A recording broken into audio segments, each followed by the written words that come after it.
¿Qué tal? ¿Cómo están? Muy buenas noches para ustedes. Bienvenidos a un nuevo Dame Fútbol. Hoy un Dame Fútbol totalmente distinto. No son las 8 de la noche, no les vamos a mentir. Estamos en un lugar diferente, no estamos en Radio Residencias. Nos hemos movido, en este caso, nos hemos trasladado porque nos faltaba la charla con el técnico de Aldo Civi, con Gustavo Álvarez.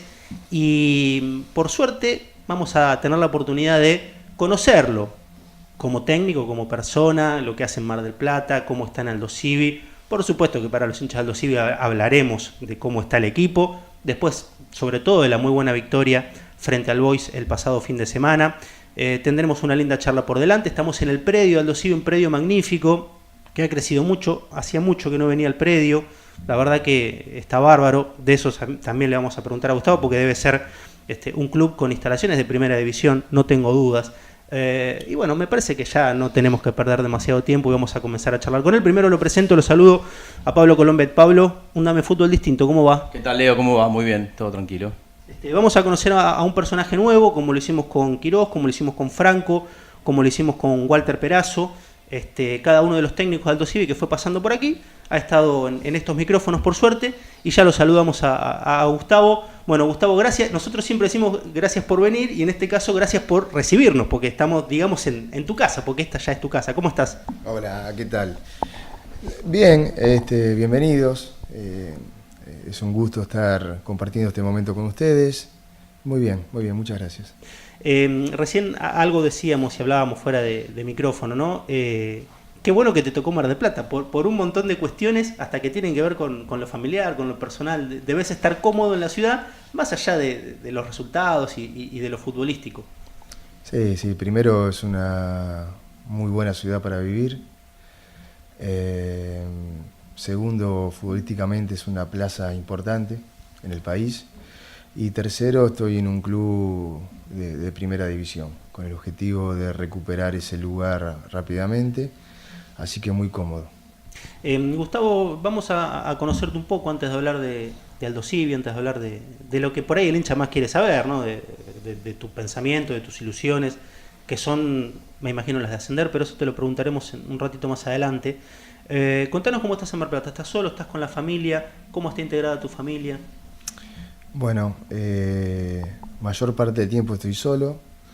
Y ellos me visitan regularmente, mi mujer y los 4 hijos.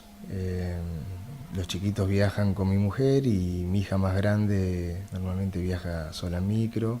Los nombres son Daniela, mi mujer, mis hijos Ariana de 16, Tomás de 15, Facundo de 13 y Kian de 1 año y medio. Ese solo no puede venir. Ese se le complica un poco. Sí, y bueno, así que bien, me visitan regularmente, pero estoy viviendo solo. Esto se lo preguntábamos la semana pasada o la anterior a Mauricio Giganti, el técnico de Alvarado, que también vive una situación muy similar. Y me decía, y son por ahí los sinsabores del fútbol, ¿no? Esto de a veces estar un poco alejado de la familia. Pasa por ahí, ¿no? Exacto, sí, una profesión que uno sabe dónde empieza pero no dónde termina, que el recorrido es muy variado y va dependiendo de muchas circunstancias, así que bueno, en mi historia como jugador y como entrenador me ha tocado el desarraigo. Uno se va acostumbrando a partir de hacer profesionalmente lo que lo apasiona. Los chicos, los varones, se inclinan por el fútbol porque, a ver, tienen un padre futbolero, uno imagina que la pelota debe estar permanentemente. ¿Cómo es eso? ¿Les gusta? ¿Juegan? Sí, juegan. El más chico juega a nivel recreativo y el más grande juega en la 7ª de Temperley. Está compitiendo. Jugó en Talleres, ahora juega en Temperley, pero es una familia futbolera. Mi hija más grande, Ariana, también le gusta mucho el fútbol. Me acompaña a la cancha en el caso de poder, por razones de distancia o de seguridad, pero bueno, una familia muy de fútbol desde siempre. Recién hablabas, Gustavo, de la familia que vos formaste, pero te quiero preguntar por tu familia cuando vos eras chico, si era un contexto, si era un ámbito también de de fútbol, futbolero, por parte de tíos, padre, no sé, ¿cómo era? Bueno, mi papá Juan Carlos, fallecido cuando yo tenía 18 años, sí, muy futbolero. Él de chico me llevaba mucho a ver al Porvenir los sábados. Antes se jugaba todos juntos en el mismo horario, ¿no? Al Porvenir los sábados en Primera B y los domingos Independiente, por cercanías. A veces íbamos a ver a Racing también, a Lanús. Me acompañó siempre, desde el baby fútbol, las divisiones infantiles, cuando jugué en inferiores. No llegó a verme debutar en primera por cuestiones de su fallecimiento. Pero sí, una familia muy futbolera, muy futbolera.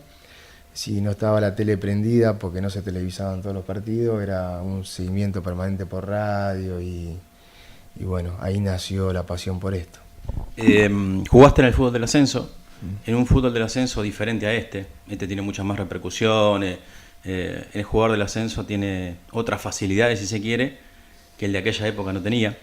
Y por lo tanto quizás hay mucha gente que no te conoce o que no conoce tu carrera, tu recorrido, cómo ha sido, cómo era jugar en el ascenso en aquella época. Bueno, el primer cambio que hubo fue la gran profesionalización. Se ha profesionalizado todo a nivel hasta de divisiones juveniles, inferiores, ¿no? Los campos de entrenamiento, la ropa. Jugar en el ascenso en esa época implicaba que hasta podíamos entrenar de tarde, algunos equipos a la tardecita después de las 8 horas de jornada laboral. Normalmente se jugaba y se tenía un trabajo.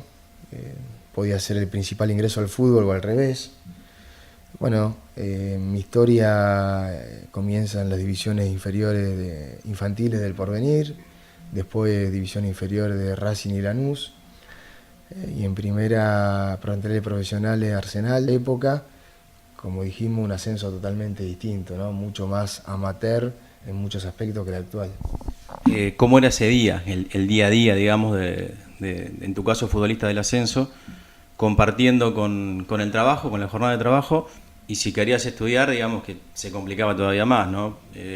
¿Cómo era tu día a día en ese momento? Sí, lo hice porque cuando empezó a promediar la carrera, uno empieza a mirar para adelante a nivel que a medida que va ganando en madurez, ¿no es cierto? Empieza a proyectar el futuro, ¿qué hago yo con 30 y pico, casi 40, por ahí con una familia a cargo? ¿Y qué hago cuando deje de jugar? Empezás a pensar en el día después. Entonces me decido a estudiar, seguir jugando, trabajando, y ya en la época de Barraca Central, un Barraca Central en primera C, que no era tampoco este Barraca Central, ¿verdad? Entonces me decido por estudiar educación física, porque se vinculaba a lo que yo trabajaba. Yo ya trabajaba en algunas escuelas de fútbol. Bueno, y los últimos años estudiaba a la mañana, trabajaba después del profesorado y entrenábamos a la tarde, 5 o 6 de la tarde en Barraca, así que me repartía haciendo las tres cosas, y cuando dejé de jugar por lo menos tenía una profesión para defenderme. Gustavo, estamos hablando con Gustavo Álvarez, con el técnico de Aldo Civi. A propósito de lo que vos decís, esto del estudio y compartirlo con el fútbol, no es tan común. Hemos charlado con muchos jugadores y el jugador juega y por ahí está embelesado con el ingreso económico, pero por ahí no tiene la vocación de estudiar.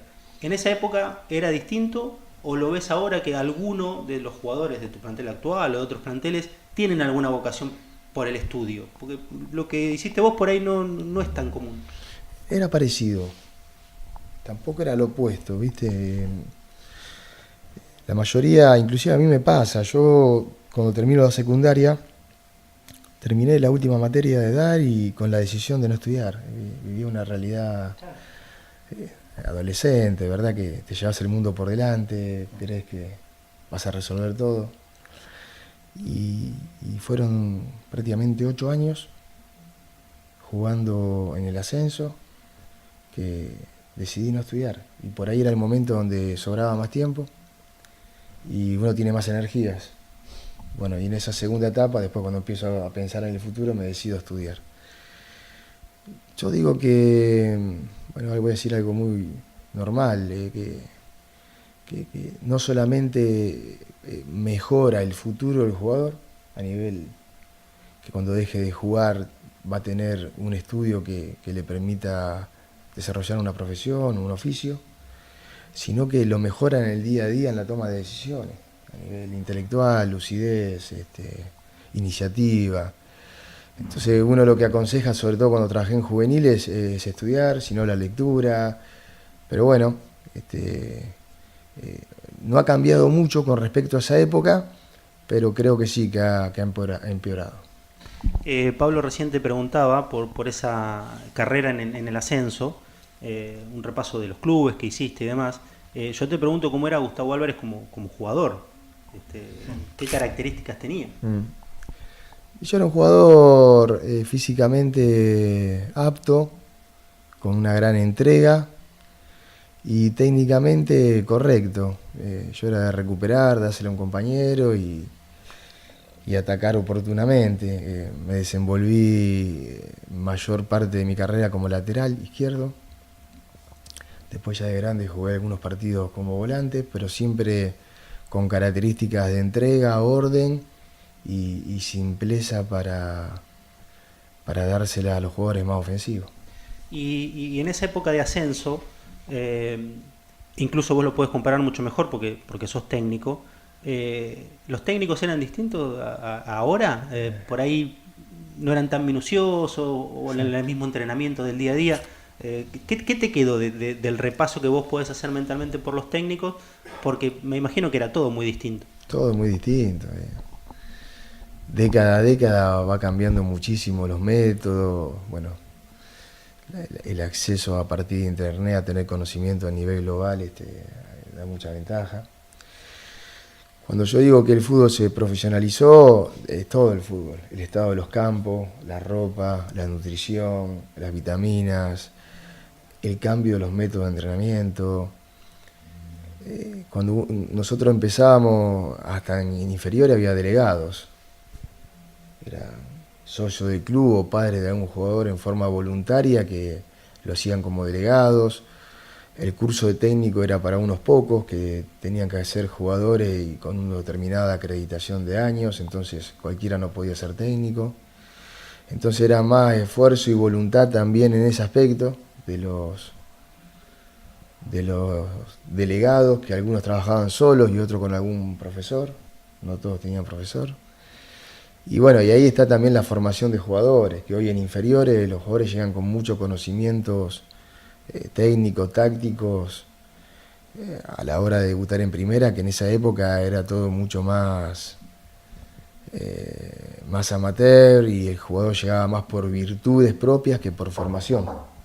Te quiero preguntar por la etapa en la que se va apagando el futbolista y crece el entrenador o aparece el entrenador. ¿Cómo se da en tu caso? ¿Es ese proceso?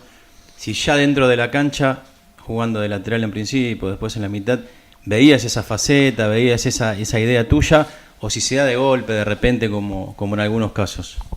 Bueno, yo creo que la esencia la tuve siempre, porque yo recuerdo cuando era joven, jugaba en inferiores.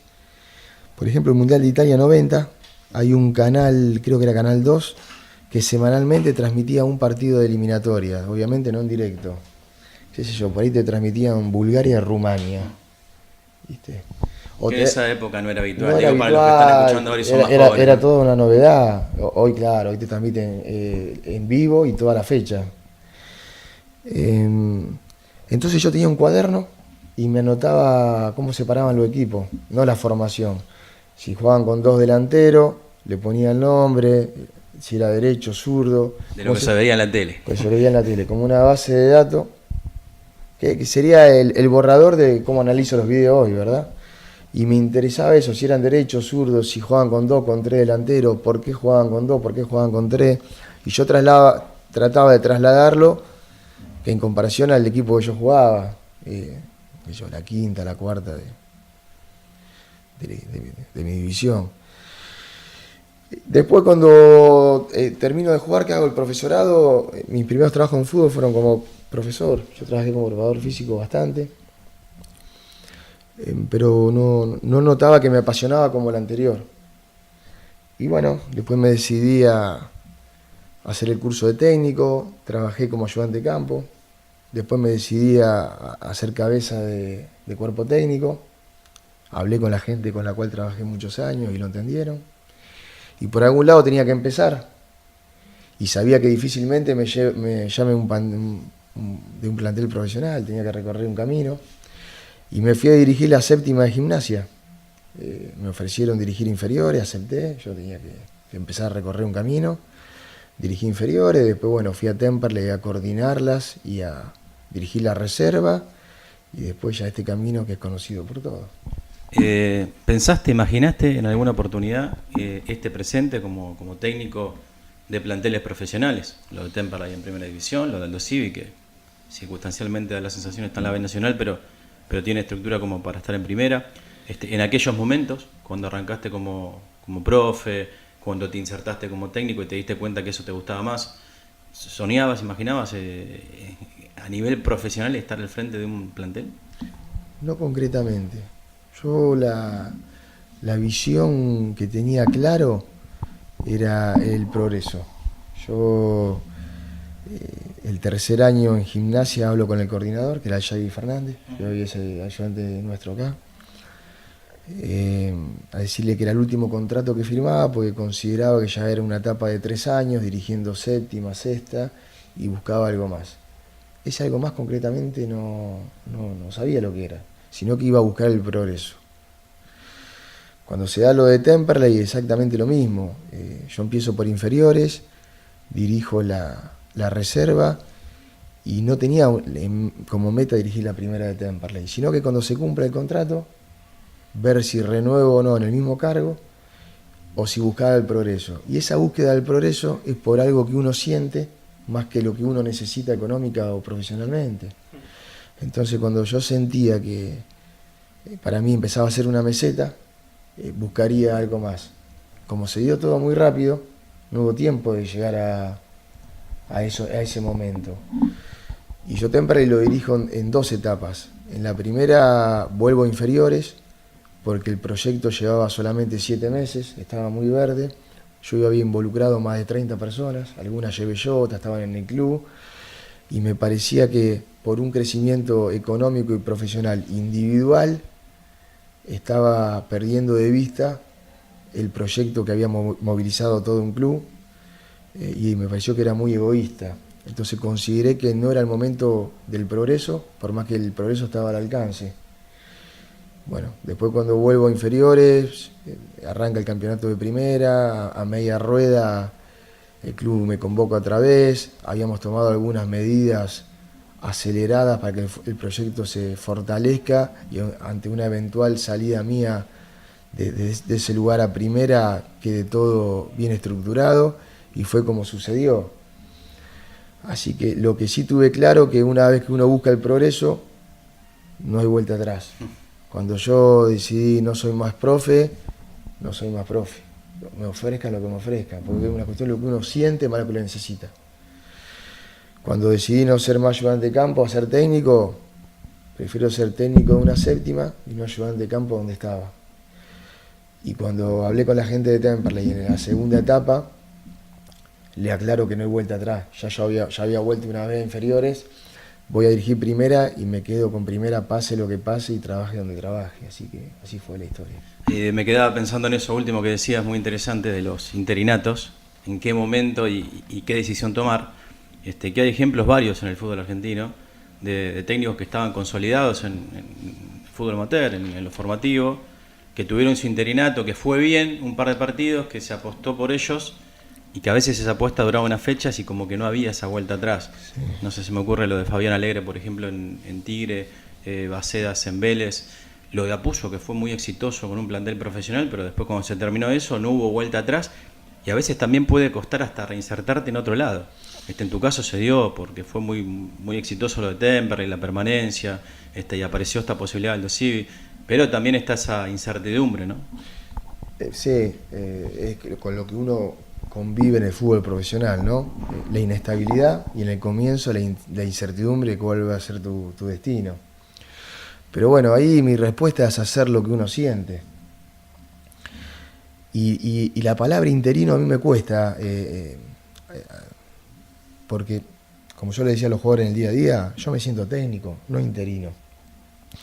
Y aparte creo que el jugador necesita verte como técnico, que sos el que decidís sobre su presente y sobre su futuro, porque te tienen que entregar el máximo. En la primera etapa yo sabía que iba a volver a inferiores del primer partido, pero no se lo dije a nadie, ni a mis colaboradores, para que el jugador me vea como el técnico de Temperley en ese momento. Y en la segunda etapa, igual, nada más que la decisión ya estaba blanqueada. Y bueno, y tenés la incertidumbre en una primera etapa, y si me va mal, ¿qué hago? Eso es innegable.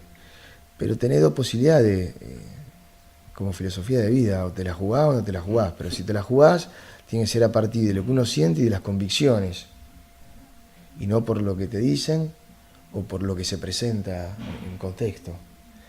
Entonces yo me sentí técnico, siempre, circunstancialmente dirigiendo séptima, circunstancialmente dirigiendo primera, y con el objetivo de mejorar día a día, de crecer como entrenador, de conformar un buen cuerpo técnico.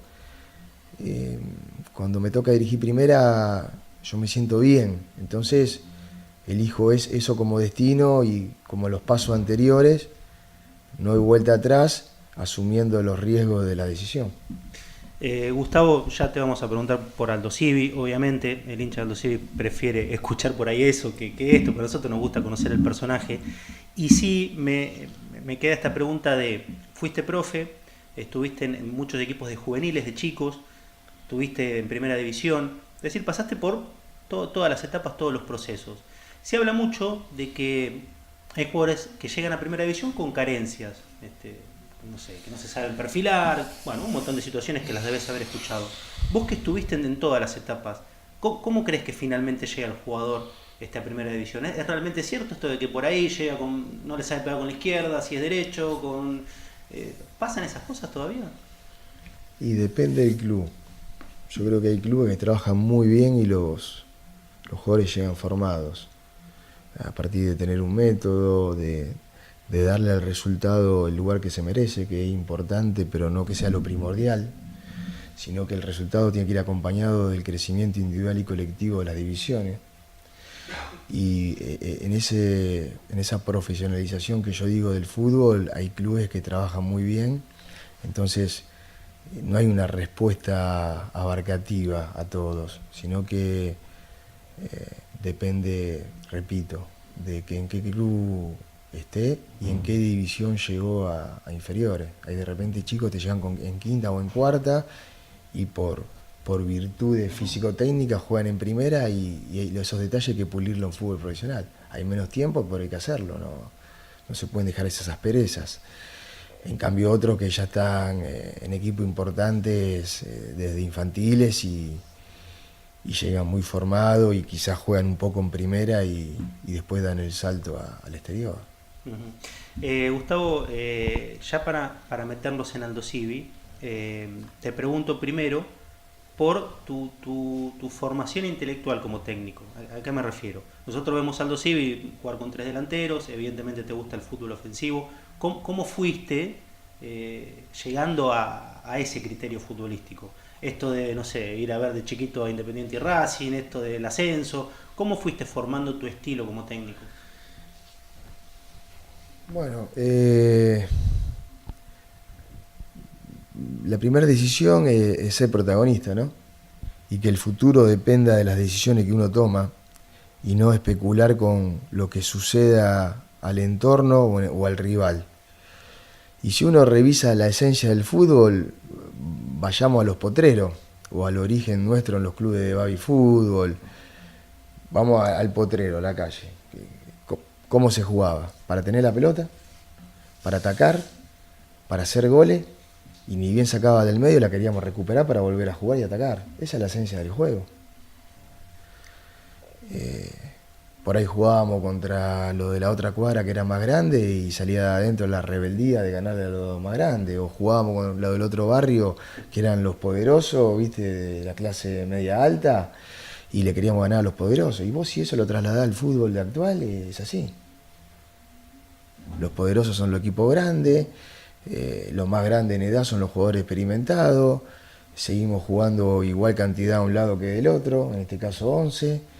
y queremos tener la pelota para hacer goles y después recuperarla rápido. Bueno, eso hay que darle un marco táctico, un marco de entrenamiento, y ahí entran los especialistas, ¿no? A mí me gusta jugar con delantero, con la mayor cantidad de delanteros posible, siempre y cuando el equipo esté equilibrado. Entonces hoy nosotros estamos jugando con 3 jugadores de características de delantero, más un jugador con características de enganche, que es González, más un volante mixto, que es Villar, más 2 laterales que atacan. Si uno tiene los jugadores es más fácil, pero siempre entendiendo el fútbol del protagonismo.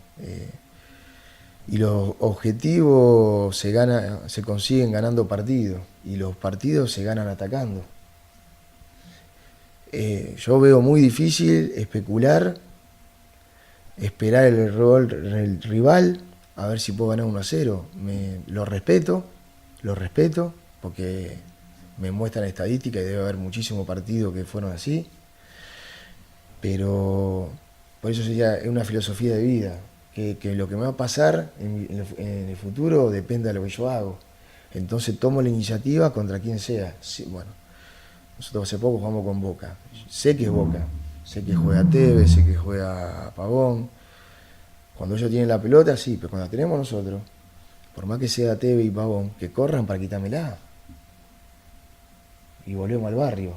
Si hacíamos un gran esfuerzo para recuperarla, una vez que la recuperaba, yo te atacaba y trataba de hacerte el gol. No la tiro lejos y me vuelvo a meter atrás para que me hagan un gol. Entonces, esa sería mi formación. Yo entiendo el fútbol desde ese lugar y es la esencia del juego. Cuando llegas a Mar del Plata, cuando llegas al Aldo Civi, encontrás un plantel que por ahí no tenía para jugar como ahora. Es decir, Medina estaba lesionado, no había un Chávez que vaya por el otro lado. Te acomodaste a lo que había. Evidentemente el plantel te gustaba, porque si no un técnico dice que no. Y ahora lo formás más o menos ya a tu gusto, con 2 refuerzos de mucha jerarquía y con esta posibilidad de jugar realmente con 3 puntos y con 3 delanteros. ¿Qué análisis vas haciendo? Porque nosotros decíamos miércoles tras miércoles, por ahí la sensación de los primeros 3 partidos es que, bueno, hay que sacar resultados porque me estoy acomodando, estoy conociendo el plantel, y los resultados se te dieron, 7 de 9, está muy bien, y el otro día ganaste ya con tu planteo. ¿Qué análisis vas haciendo de los 4 partidos en general? Bueno, el primer análisis que hicimos, sí, que había un muy buen plantel, que quizás faltaba un par de características que son las que hemos traído, ¿no? Un central zurdo más, porque estaba solamente Domínguez como zurdo, y un delantero más, porque independientemente de que Medina estaba lesionado, considerábamos que necesitaba un delantero más. Entonces, bueno, como todo proceso en fútbol profesional, el funcionamiento vienen después los resultados. Y no que con funcionamiento se consiguen resultados, porque no hay tiempo. Vos vas con un funcionamiento progresivo, que de a poquito vas mejorando, pero en el medio tenés que competir. Y los resultados son negativos, genera la duda, genera un clima de resistencia al equipo. Entonces, lamentablemente, había que hacer un equipo compacto, sólido, con argumentos para defender bien y para atacar. Y arrancamos con Orfano, con Ejacópulo, con González en algún partido, que charlaron el día con ellos. Sabemos que González enganche, Ejacópulo y Orfano son volantes ofensivos, pero los movimientos que tienen que hacer eran de delantero y que piensen y que sientan como delantero, porque si no quedaba solamente Telechea y es poco desde el planteo un punta. Bueno, lo hicieron bien, el equipo consiguió los puntos que necesitábamos para trabajar tranquilo la pretemporada. Incorporamos la característica que necesitábamos con Chávez y Velázquez, más la vuelta de Medina, que yo lo cuento como tercer refuerzo. Y también mejoró la versión de Jacópulo y de Orfano en esos puestos comparado al año pasado. Yo creo que hubo un crecimiento individual de todos los jugadores en ese puesto. Y si hoy día alguno de los 3 no está, lo que están esperando para jugar han mejorado mucho su versión del año pasado, lo cual me da tranquilidad. Así que terminada esa primera etapa de los 7 puntos sobre 9 que nos dio tranquilidad, el desarrollo de esta idea, más consolidada, con 5 semanas de trabajo para de cara a estos 12 partidos, bueno, ahora quedan 11, el equipo esté con los conceptos mucho más fluidos que solamente adquiridos de la teoría del año pasado. Desde afuera, y en el ámbito nacional pasa, fuera de Mar del Plata, cuando se toma la tabla de posiciones actual de la B Nacional, se ve Atlético Rafaela, pero con un partido más ahí arriba, está Villa Dálmine, está Almagro, está Juventud de Gualeguaychú y está Aldo Civi. Y el que por ahí no sigue tanto la B Nacional, por defecto ya dice Aldo Civi, incluso por nombres propios, es gran candidato. Te pones esa ropa, no te importa la chapa de candidato al ascenso, ¿cómo la llevan? No, yo digo que el análisis tiene que ser muy frío. Para mí el principal candidato es el que está primero, porque ha demostrado hasta ahora que es el que más puntos sacó y por algo es. Una cosa es estar primero cuando van 3 partidos y otra cosa cuando ya promedia y pues se pasa la mitad del torneo. Entonces el primer candidato hoy es Villa Dálmine, porque tiene igualdad de puntos con Rafaela con un partido menos. Es el que mejor hizo las cosas. Entonces me cuesta ponerle, sacando el Dosivi, cualquier equipo, ponerle el rótulo de candidato a un equipo que no hizo las cosas mejor que otro. Entonces este es el mejor, hasta ahora Dálmine es el mejor. De seguir esto así, Dálmine es el que tiene más posibilidades. Y nosotros hasta la fecha anterior teníamos 5 equipos que habían hecho mejor las cosas. Hoy tenemos 3 en la tabla. Y bueno, iremos fecha a fecha y bueno, después en cuanto al rótulo no me preocupa lo que se diga, me preocupa lo que piensen los jugadores, cómo se sienten ellos. Entonces el plantel está muy equilibrado, consciente de las limitaciones y los aspectos a mejorar y las virtudes. Entonces cuando uno ve bien al plantel, gana en tranquilidad y nosotros vamos partido a partido, porque es como una escalera, si vos mirás escalón por escalón más bien, si mirás todos juntos por ahí te mareás. Entonces hay que evitar eso. Hablaste recién del partido con Boca, y el partido con Boca puede uno decir que no tiene demasiada trascendencia porque es en el contexto de fútbol de verano, pero era Boca con los titulares, como vos decís, con la presentación de Tevez, con Pavón, con Mas, con Buffarini, con buena parte de los titulares. Aldo Civi hizo un partido muy interesante ese día, incluso también desde la recuperación, en la presión en distintos sectores, con un Villar mucho más dinámico que el semestre pasado en esa faceta. Lo mismo lo de Brum, saber en qué momento ir. Lo hicieron muy bien contra Boca. Lo viste un poco así. Pesa también lo psicológico de jugar con ese rival, y un poco debe ser lo que les pasa a ustedes con algunos rivales de la categoría a la inversa, ¿no? Sí, motiva. La preparación para un partido es táctica, estratégica, técnica, física y psicológica, motivacional. Es decir, por dónde los podemos motivar para este partido. Y todos los partidos son diferentes y uno tiene que encontrar las palabras o los actos que el jugador lo motiven día a día. Partido con Boca, eso no hacía falta. La motivación sobraba. Hay que tener cuidado de no pasarse para el lado de la ansiedad. Yo creo que en la presión estuvimos bien todo el partido. Cometimos 2 errores. Uno fue la falta de posesión en el primer tiempo. Perdíamos la pelota muy rápido, entonces las acciones de presión se multiplicaban. Si vos la perdés rápido, tenés que tener más acciones de recuperación, de presión, y eso conlleva un desgaste mental y físico. Entonces ahí donde Boca manejó la pelota con tranquilidad.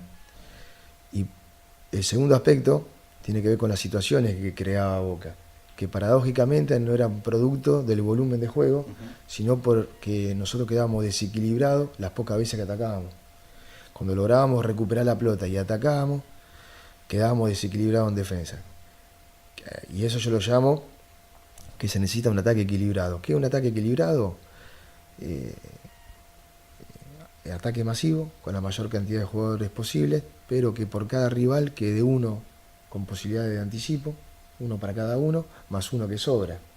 Y nosotros hubo secuencias que nos agarraron 3 contra 2, 4 contra 3, en inferioridad, y esas cosas son las que tuvimos que corregir.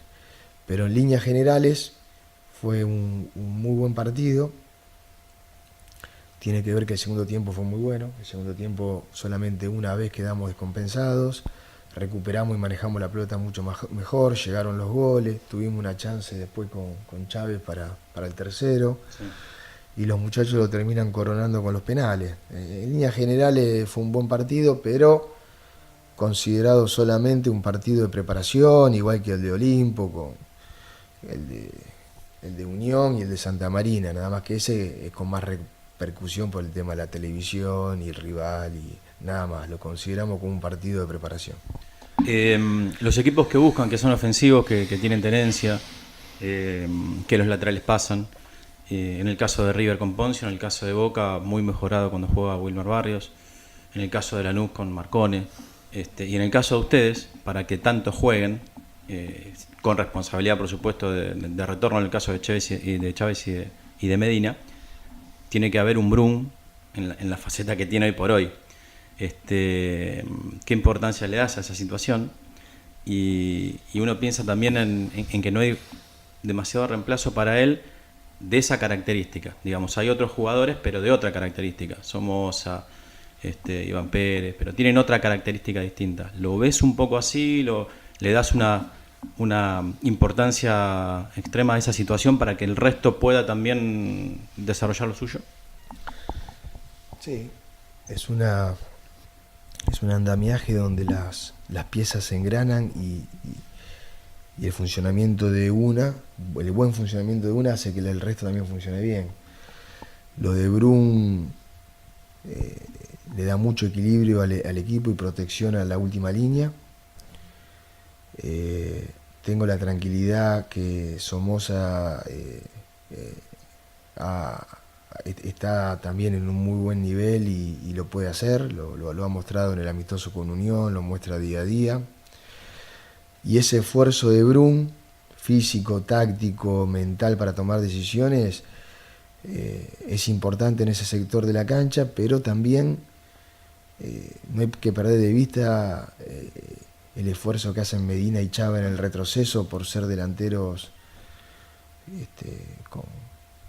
con importancia, 3/4 de cancha para adelante. No hay que perder de vista cómo presiona Telechea a los centrales y hoy le marcábamos en el video que hay jugada hasta en exceso, ¿viste? Telechea cuando va con un central, Telechea cuando va con un central o Franco, el que juegue 9, sabe que si la juegan al otro central hay otro movimiento de un compañero que compensa, si no corre horizontal y se desgasta mucho. Y Telechea, hoy mostramos secuencia que los corrió 3 veces.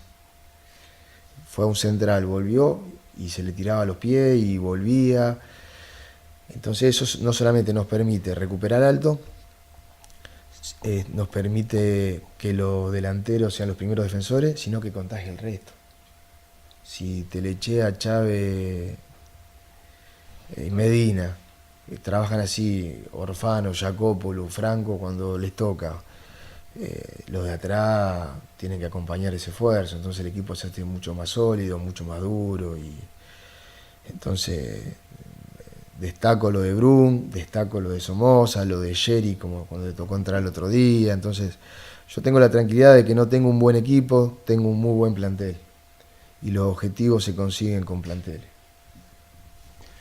Gustavo, sos un tipo exigente, me imagino, recién dijiste lo de los videos, bueno, esto hoy por hoy ya es más normal en un cuerpo técnico.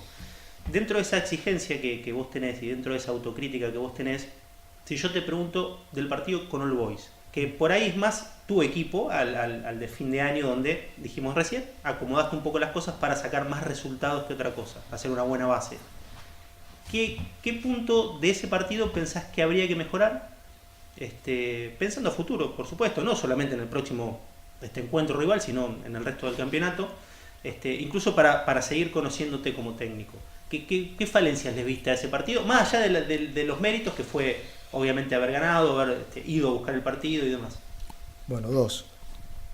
El primero, el equipo asumió riesgo en la salida y fue prolijo.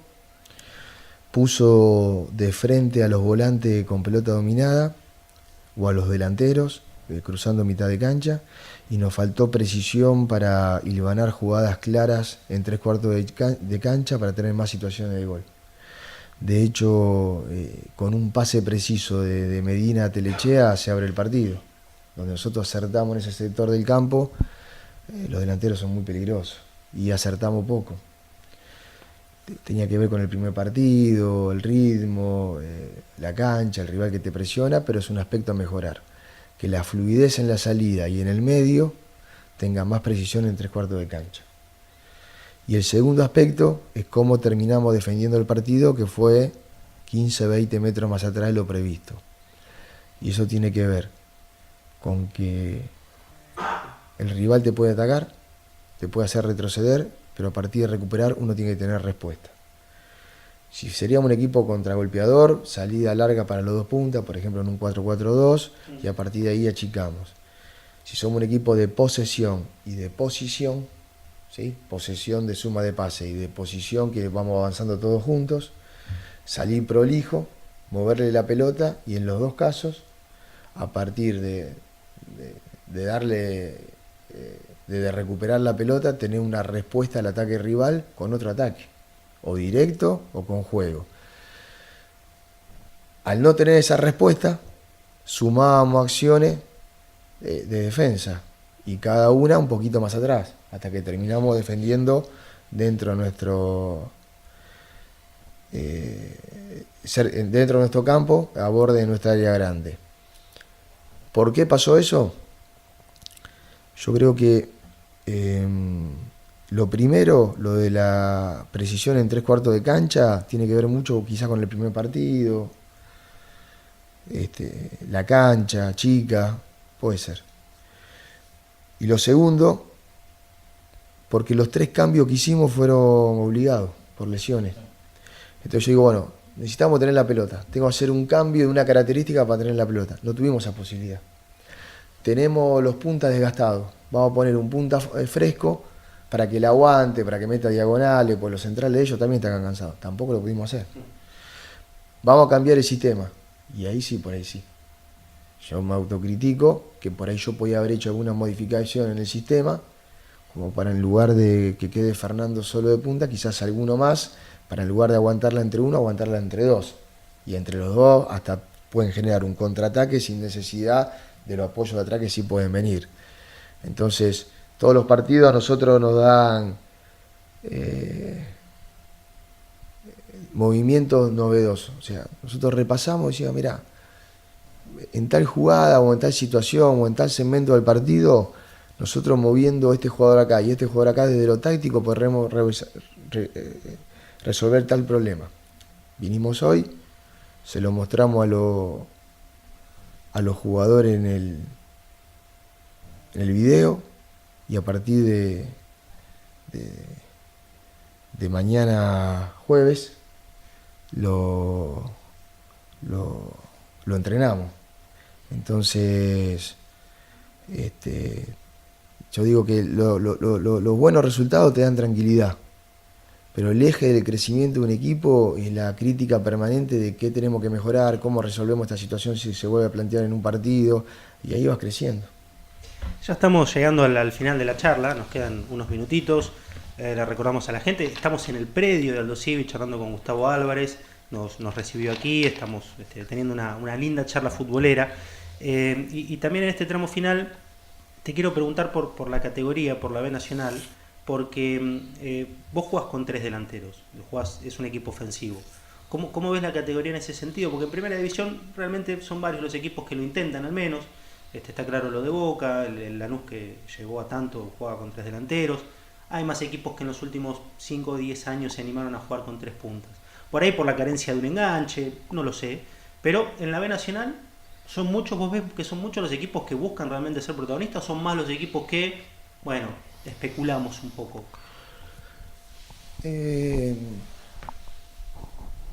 Bueno, Primera División está más repartido, me parece, ¿no? Hay equipos de juego directo, de achicar espacios para atrás y salir rápido, y hay otros que intentan protagonizar, los que nombraste, más Talleres de Córdoba, que realmente juega muy bien, viene jugando bien hace muchos años. es difícil de contrarrestarlo. Cuando me toca venir al Dosivi, doy un pantallazo a la B Nacional, pero empiezo a analizar con profundidad siempre el futuro rival. Entonces, ese pantallazo y el análisis del futuro rival, yo veo que predomina el juego directo. Normalmente con sistema 4-4-2, para pelota a los dos puntas de referencia, con salida rápida de los dos de afuera, más de los dos 5, uno normalmente es el que juega como mixto, con un respaldo central a los dos puntas, sumado a esos dos laterales que digo, y por ahí con menos pasaje de los laterales que en primera división. Primera división generalmente la mayoría de los equipos, los centrales desdoblan la banda. Acá se hace, pero se hace un poco menos. Tácticamente, esas son las diferencias sustanciales que noto desde lo táctico. Todos los técnicos trabajan de la misma manera, siempre en procura de lo mejor. Con el correr del tiempo, de los partidos, de la experiencia, de los errores previos, se va creciendo. ¿Cómo se logra lo que lograste con Temperley? Que es eso que no tiene una receta mágica y que no tiene seguramente una explicación, que tiene que ver con algo, esa mística, eso de que Temperley afronte esos últimos 7-8 partidos como lo hizo para mantener la categoría, con un plantel que en nombres propios hacia el afuera no estaba en condiciones de poder hacerlo, pero se generó algo, de visitantes jugaban de esa manera, jugaron con Racing de esa manera, lo buscás siempre, pero ¿cuándo se encuentra eso? Yo digo que, bueno, pasó algo parecido, ¿no? Porque acá fueron 3 partidos y allá eran 5. Y esos 5 partidos nos costó acomodarnos. Sacamos algunos puntos, pero menos de lo que necesitábamos. Me acuerdo que creo que ganamos 1, empatamos 1 y perdimos 3. El empate fue en Córdoba con Belgrano, un partido que erramos un penal y merecemos ganar. Con Unión el segundo tiempo había sido muy bueno y bueno, nos toca perder. Bueno, la cuestión que necesitábamos sacar puntos y llegar tranquilo a la pretemporada y después la recta final de 16 partidos. Acá son 12. El tema pasa por la mentalidad y tiene que ver con una de las respuestas anteriores. Cuando yo lo conversaba mucho con los jugadores, me decían, Temperley es un equipo chico. ¿Qué es lo que determina que un equipo sea chico? La historia. Perfecto. Boca tiene más historia que Temperley. La gente que hay en la cancha. Perfecto. 60.000 contra 25.000. Cancha Temperley juega lleno, 25.000. Los títulos intercontinentales. Bueno, perfecto. Pasame la formación de Boca del domingo. ¿Cuántos de estos salieron campeones intercontinentales? 1, Tevez. De los nuestros ninguno, está bien, pero de ellos 1. Jugamos con 60.000 personas. Por ahí jugábamos local. Hay 25.000 nuestros. Los socios nos patean los córneres y vienen a cabecear. Entonces somos 11 contra 11. Bueno, pero Temperley tiene jugadores de primera B. Y está en el rótulo que se pone cada uno. Yo no me considero un técnico de primera B, ni de primera A. Me siento un técnico que quiere mejorar día a día. Y a los jugadores les voy a pedir eso. Y nadie sabe de lo que es capaz hasta que lo intenta. ¿Cómo va a salir jugando en Temperley? Vamos a intentarlo. ¿Cómo hago para protagonizar si la pelota está siempre en el aire? No la tengo nunca y vivimos chocando.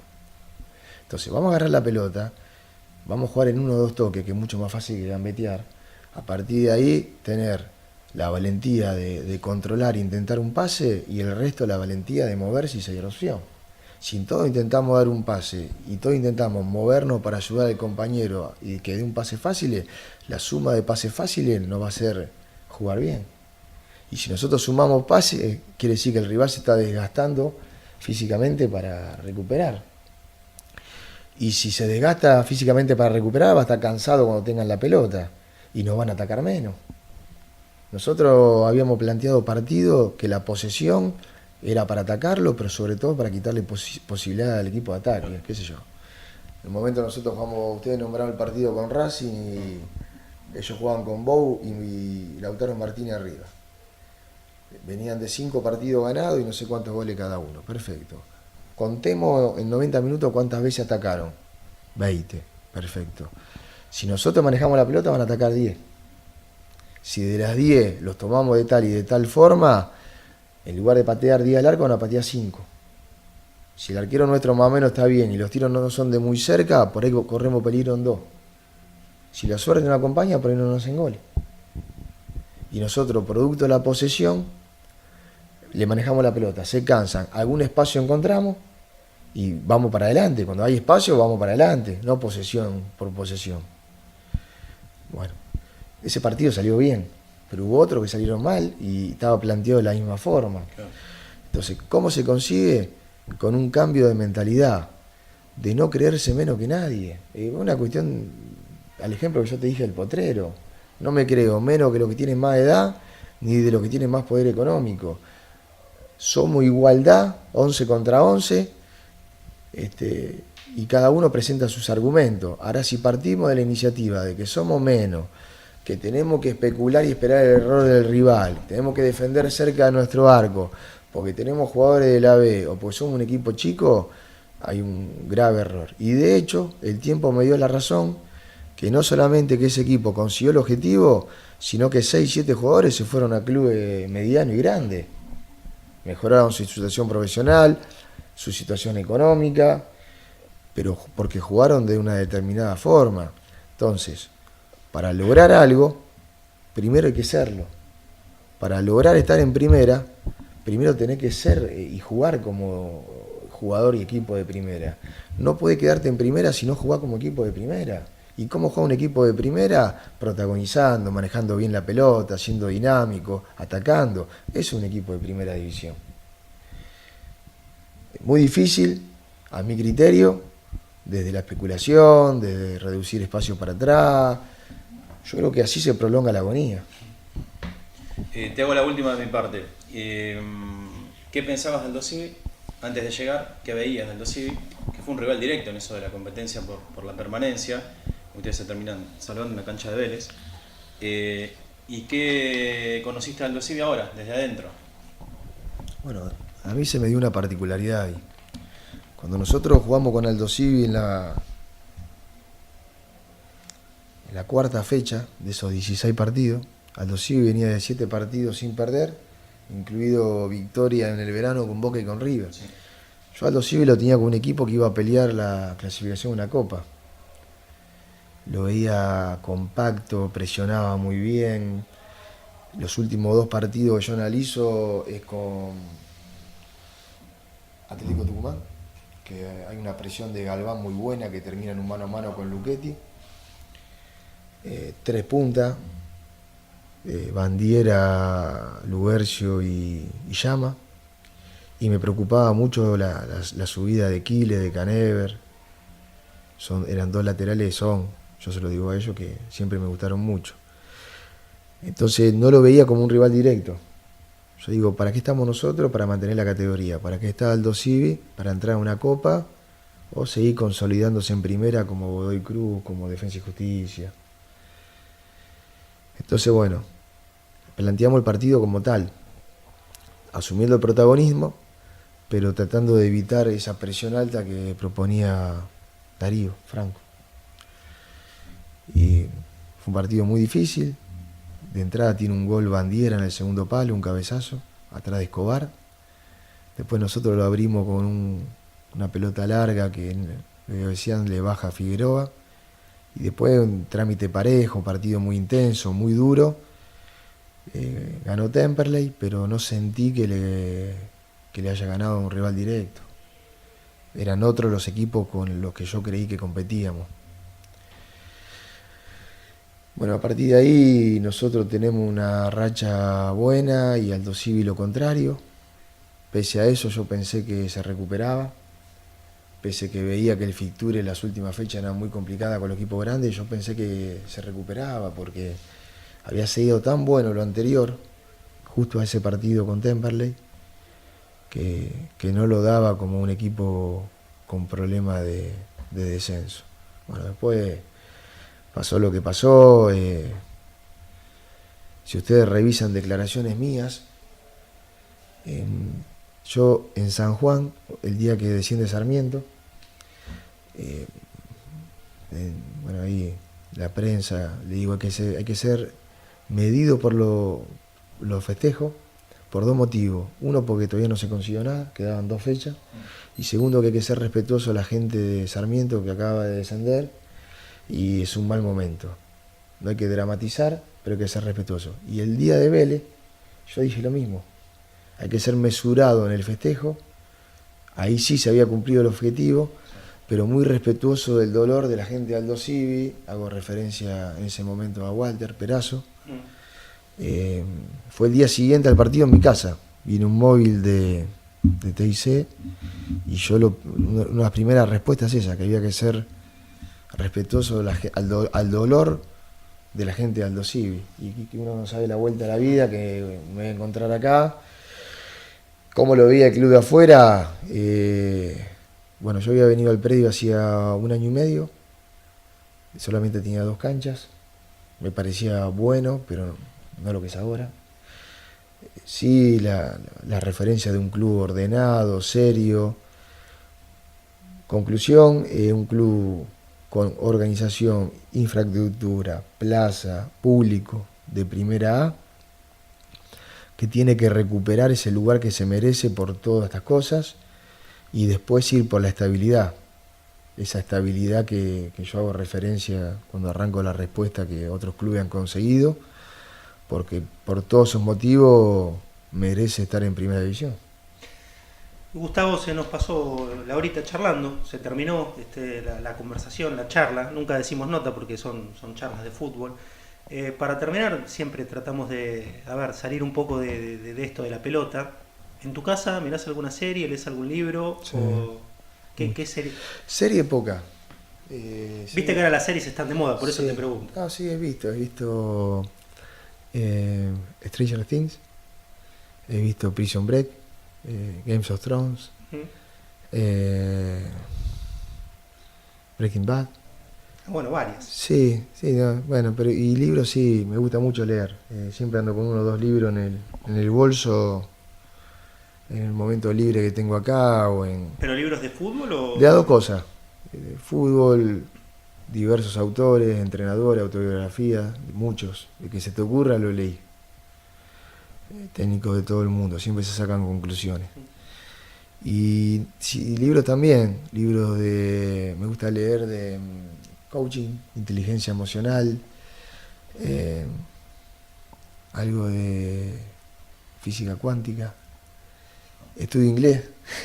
Tengo ahora tengo que conseguir acá. Iba una profesora ahí particular. Y ahora tengo que conseguir acá en Mar del Plata para retomar. Me gusta porque es como que te enriquece, te oxigena. Está muy bien, es un buen mensaje para el final. Gracias por recibirnos aquí en el predio. Cuando volvamos después de la pausa ya nos vamos a teletransportar y ya vamos a estar ahí en el estudio. Así que hemos disfrutado mucho esta charla, Gustavo, y bueno, seguramente se repetirá. Ojalá que cuando se repita sea con ese objetivo de Aldo Civi en primera división. Dios quiera. Bienvenidos, las puertas acá están siempre abiertas. Como dije, un gusto recibirlo y muchas gracias. Hacemos una pausa y a la vuelta ya estamos en los estudios de Radio Residencias para el segundo tiempo de Dame Fútbol.